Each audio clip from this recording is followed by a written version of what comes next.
Halo Sobat Kimia, apa kabar nih? Semoga dimanapun kalian berada yang lagi nonton podcast ini dalam keadaan yang sehat. Nah, di sini saya Galan Zakaria yang akan memandu podcast kali ini. Selamat datang di Chemicast, podcast yang mengulas berbagai sisi menarik dunia kimia. Podcast ini didukung oleh Lupik dan UNES. Hari ini kita bakal bahas sesuatu yang tentunya unik dan keren banget, yaitu mengenai senyawa kompleks dan elektrokimia. Tapi tenang saja, kita nggak bakal bikin kepala kamu menjadi pusing karena kita bakal bahas dari dasarnya dulu sampai ke aplikasinya yang super keren.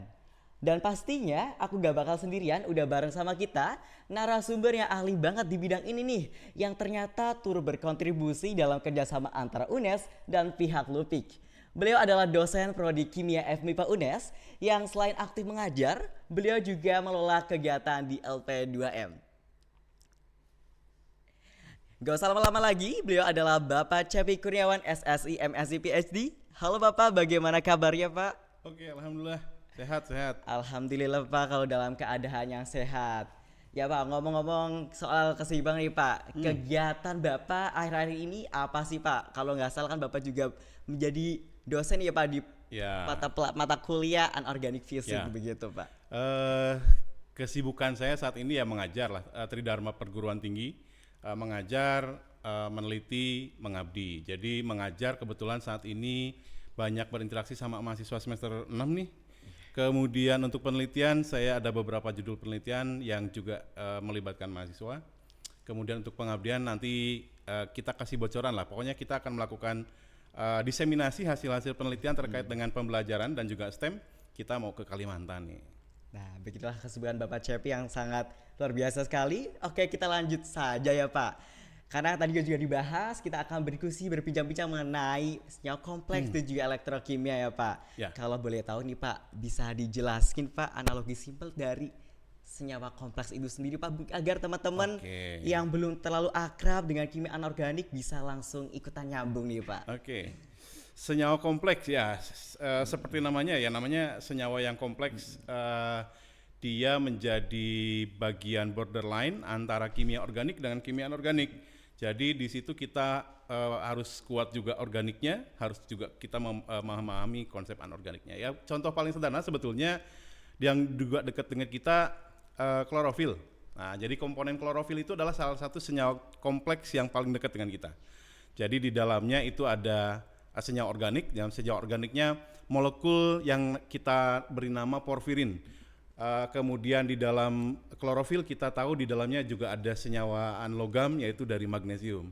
Jadi gabungan antara magnesium dengan molekul porfirin ini bisa membentuk senyawa yang kita sebut sebagai klorofil, atau itu adalah salah satu senyawa kompleks yang paling sederhana, yang paling dekat dengan kita lah. Nah, itu ya teman-teman semuanya, tadi ada definisi dari senyawa kompleks yang tentunya tadi sudah digunakan dengan analogi yang sederhana dan juga ada contoh-contoh dari senyawa kompleks itu. Nah, sekarang nih Pak, kenapa sih Pak senyawa kompleks itu wajib dipelajari sama teman-teman kimia? Apa sih pentingnya belajar senyawa kompleks itu Pak?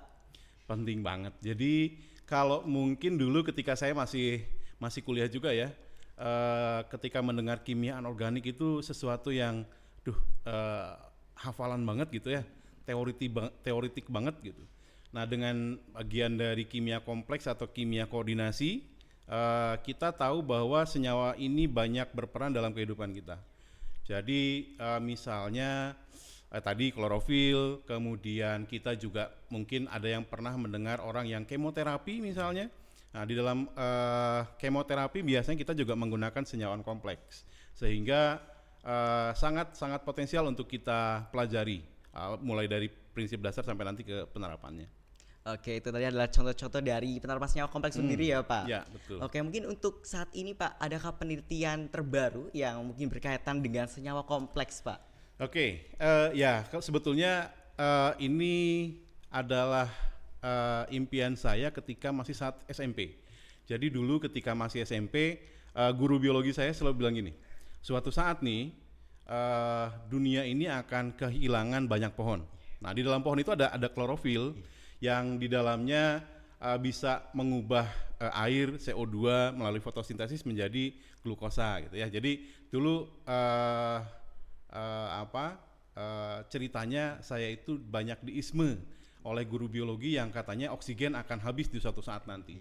Nah, karena oksigen habis, maka saya kepikiran gimana nih supaya bisa menyelamatkan bumi, supaya oksigen tidak habis.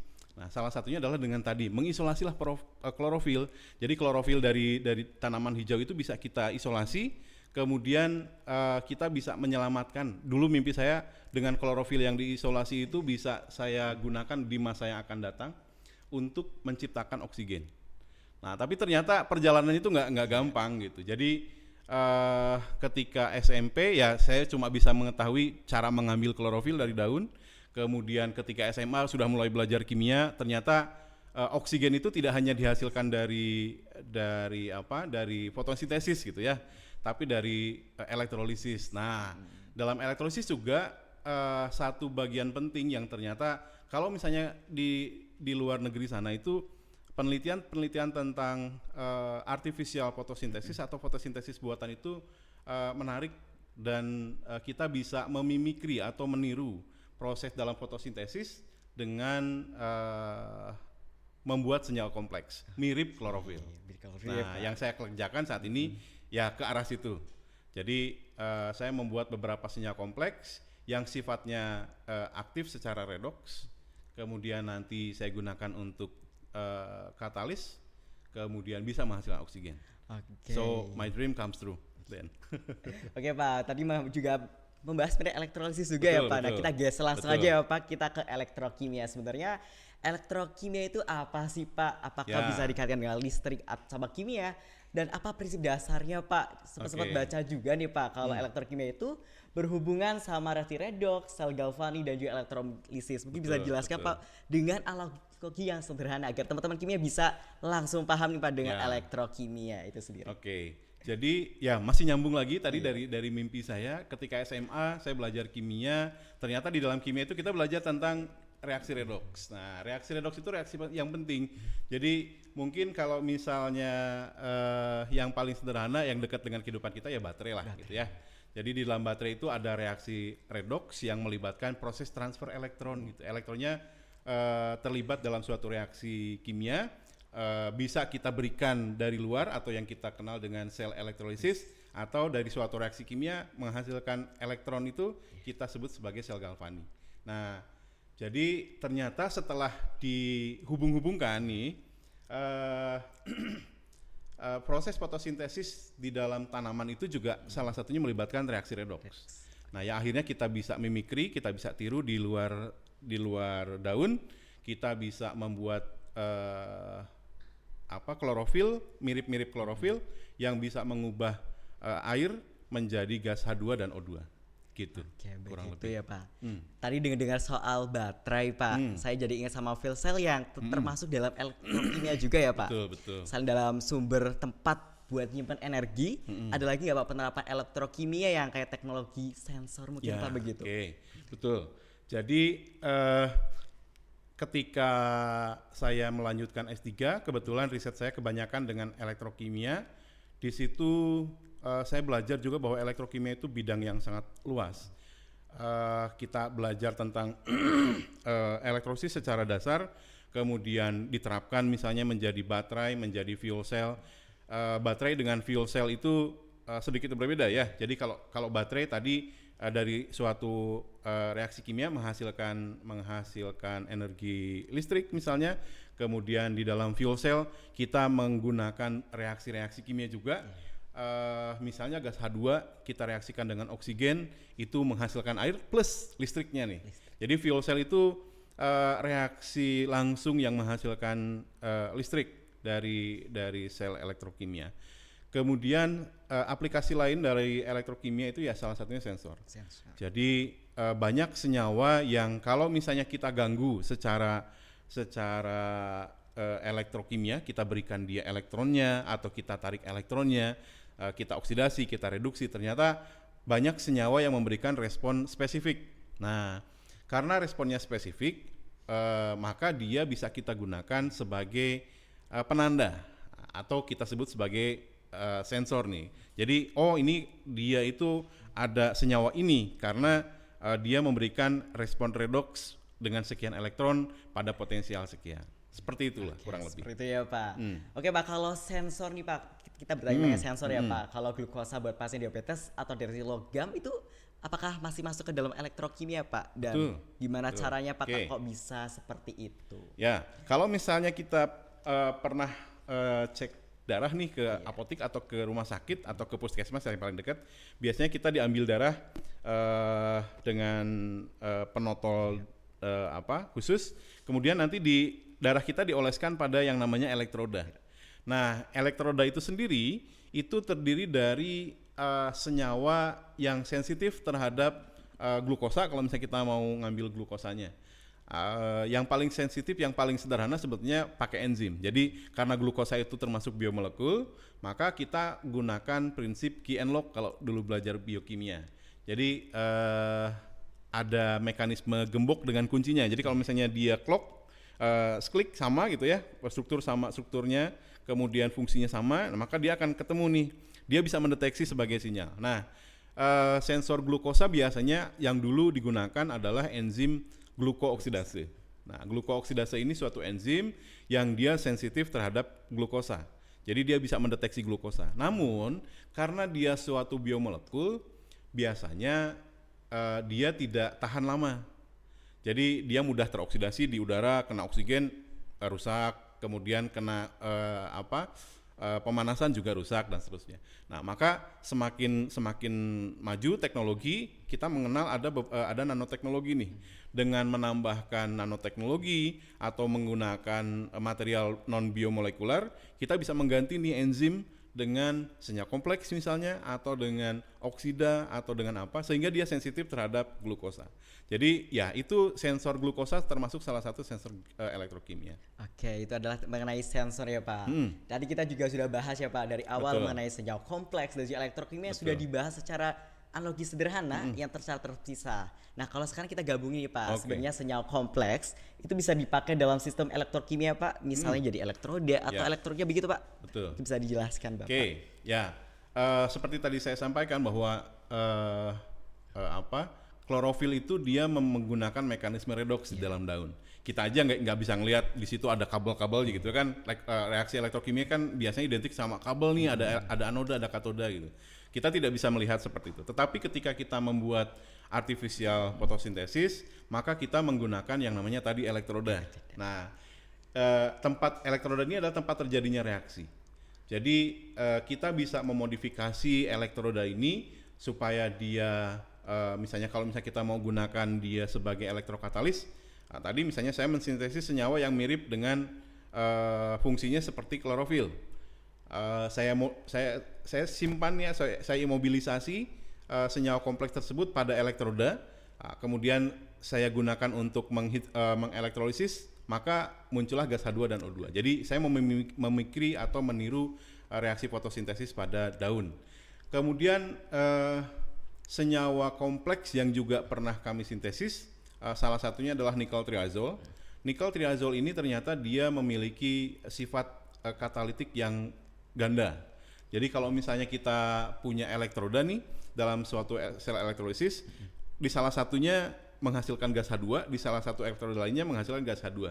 Nah, ternyata dengan senyawa yang kami sintesis, kami berhasil menemukan satu senyawa yang dia itu bisa digunakan di anoda maupun di katoda. Jadi dia bisa menghasilkan gas H2 maupun gas oksigen di masing-masing elektroda. Nah, tapi ternyata tidak berhenti di situ. Senyawa yang disintesis juga ini memiliki potensi sebagai sensor. Nah, jadi senyawaan nikel triazol ini dia membentuk suatu pori, kemudian dia memiliki gugus-gugus tertentu yang dia sangat responsif terhadap beberapa analit. Yang pernah kami coba gunakan adalah untuk mendeteksi pestisida. Jadi kalau misalnya si nikel triazol ini kita gunakan untuk mendeteksi pestisida yang biasa kita gunakan sebagai pembasmi rumput liar atau herbisida ya. Nah, kita bisa menentukan ternyata dosis herbisida yang kita gunakan itu di Indonesia khususnya itu ternyata masih lumayan tinggi. Oke. Betul. Begitu ya Pak. Oke. Kalau kita kaitkan nih Pak ke dalam riset-riset yang terbaru ini, ada nggak sih Pak contoh riset-riset yang menarik? Misalnya senyawa kompleks dari suatu bahan yang ternyata bisa banget jadi bahan aktif sensor atau yang lainnya begitu Pak? Banyak. Jadi untuk bisa mengaktifkan sensing activity-nya, tentunya yang pertama kita harus membuat senyawa yang sifatnya redox aktif gitu. Jadi dia bisa mengalami oksidasi atau reduksi. Kemudian dia memiliki gugus tertentu.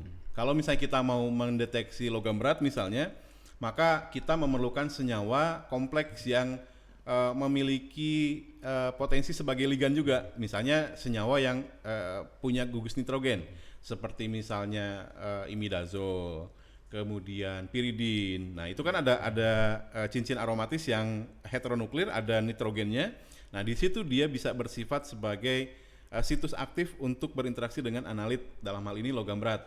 Misalnya kita mau mendeteksi Pb nih, Pb itu bisa nempel ke nitrogennya, sehingga dia bisa mendeteksi keberadaan Pb. Jadi masih banyak peluang untuk mengembangkan senyawa-senyawa sensor. Oke.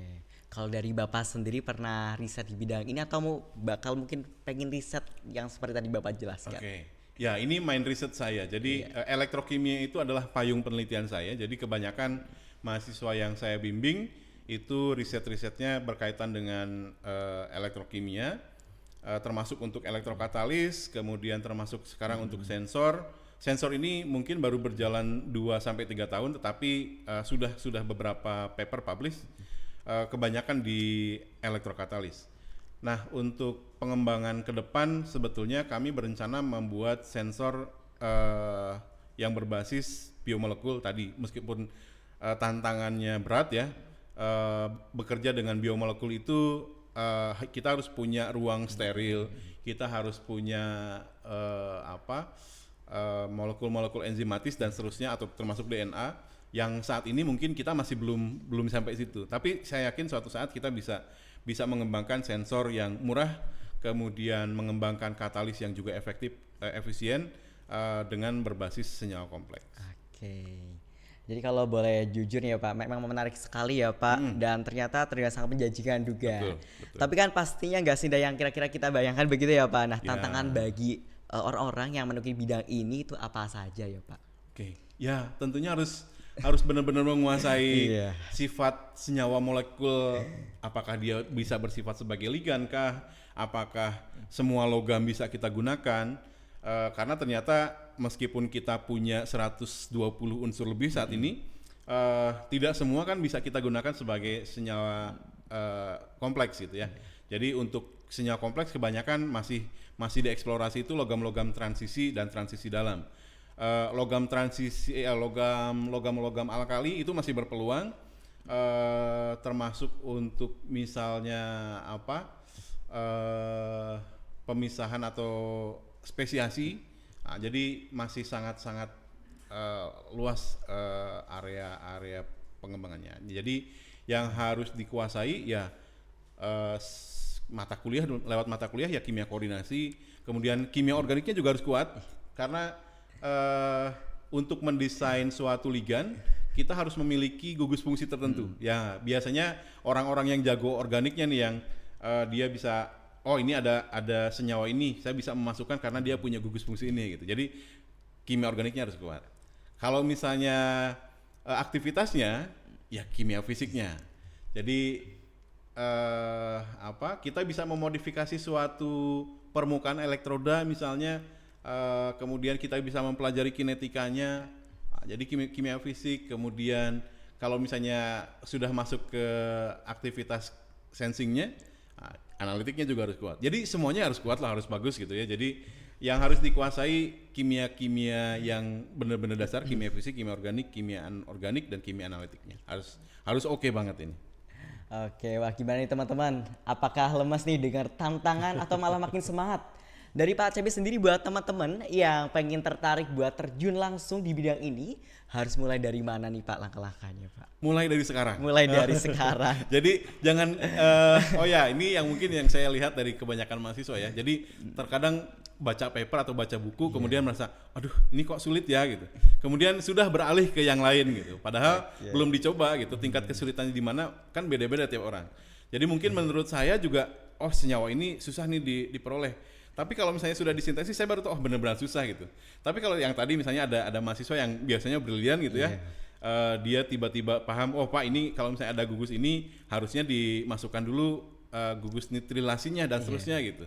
Nah itu jadi untuk dimulai dari mana ya dimulai dari sekarang gitu. Jadi try and error itu untuk menumbuhkan passion itu masih tetap penting. Betul. Wah, terus apa aja nih Pak yang harus bisa mereka eksplorasi, mungkin ada tips dari Bapak buat tetap semangat dan konsisten dalam dunia mungkin bidang yang akan diterjun ini? Banyak membaca yang jelas dan tidak alergi dengan jurnal-jurnal asing. Kita kadang terkesan bahwa penelitian kita itu nggak berkembang karena apa yang kita baca itu ya udah ini skripsi kakak kelas aja lah yang gampang kita ngikutin gitu. Padahal dunia kimia itu sudah sangat luas, bisa sampai ke tingkat kuantum gitu ya, bahkan mungkin termasuk komputasi juga. Yang mungkin selama ini kita masih menganggap sepele komputasi. Padahal komputasi itu sesuatu pendekatan yang paling murah dan paling mudah sebetulnya. Jadi kalau misalnya kita mau sintesis, coba-coba di lab basah itu ruginya banyak. Tapi kalau pakai komputasi, kita nyoba gagal, nggak sampai meledak, nggak jadi bom gitu kan. Jadi ya menumbuhkan passion itu harus dicoba semuanya dulu. Jadi kalau misalnya kita baru mau belajar udah takut, baru mau belajar udah pusing mau mulai dari mana gitu ya, akhirnya nggak pernah belajar. Jadi just do it and then find your passion. Jadi kalau misalnya kita sudah menemukan, jadi sudah mencoba banyak hal, kita punya passion di satu bidang ya akan terus kita kejar sampai kapanpun. Dan ya mimpi yang besar. Jadi kalau misalnya kita cuma sekedar memenuhi kewajiban kuliah gitu ya, cuma sekedar asal ada gitu ya, itu juga nggak bagus. Jadi punya target, kemudian ya mulai passion itu akan ketemu setelah kita melakukan. Kalau kita tidak melakukan nggak akan pernah ketemu passion lah. Jadi harus menekuni dan konsisten begitu ya Pak. Betul. Oke Pak, tadi kan sempat juga disinggung ya sama Pak Cepi mengenai sintesis senyawa yang mirip dengan klorofil dan dikloreazol. Nah itu sebenarnya Pak kegunaannya apa sih Pak? Dengar-dengar bisa mengubah jadi H2O dan O2, bisa jelaskan? Mungkin bisa dijelaskan lebih lanjut Pak terkait pertanyaan tadi. Jadi kendala utama dalam menghasilkan gas H2 dan O2 sebetulnya adalah penggunaan energi yang masih tinggi. Jadi kalau misalnya kita mau menghasilkan gas H2 dengan O2, kita perlu listrik. Kemudian si listrik itu kita masih gunakan dari bahan bakar fosil gitu kan. Jadi mungkin ini juga karena pendidikan saya pernah mengenyam di Jepang. Kalau di Jepang itu mereka mencari sesuatu yang benar-benar renewable. Jadi kalau misalnya kita hanya sekedar menghasilkan gas H2 kemudian gas O2, elektrolisis biasa bisa. Anak kalian anak S1 itu masih bisa melakukan pakai karbon aja lah, nanti jadi gas H2 jadi gas O2, jadi itu bahan bakar gas hidrogen. Tetapi kita lupa bahwa kita itu masih menggunakan energi listrik dari fosil. Nah, cita-cita saya sebetulnya saya ingin membuat senyawa yang aktif terhadap foton. Jadi dia bisa menyerap sinar matahari, kemudian setelah dia menyerap sinar matahari, dia bisa menjalankan fungsinya sebagai katalis. Jadi kita tidak lagi bergantung pada colokan kabel, kita bergantungnya pada intensitas sinar matahari. Kalau misalnya sinar mataharinya bagus, maka dia bisa menjalankan fungsi elektrolisisnya. Senyawa-senyawa tersebut ya kita memiliki dari alam, seperti tadi klorofil. Klorofil itu senyawa yang paling sempurna yang pernah diciptakan Tuhan untuk bisa mengabsorb sinar matahari, sehingga dia bisa menghasilkan gas H2, gas oksigen, kemudian menghasilkan cadangan makanan dalam bentuk glukosa dan yang lainnya.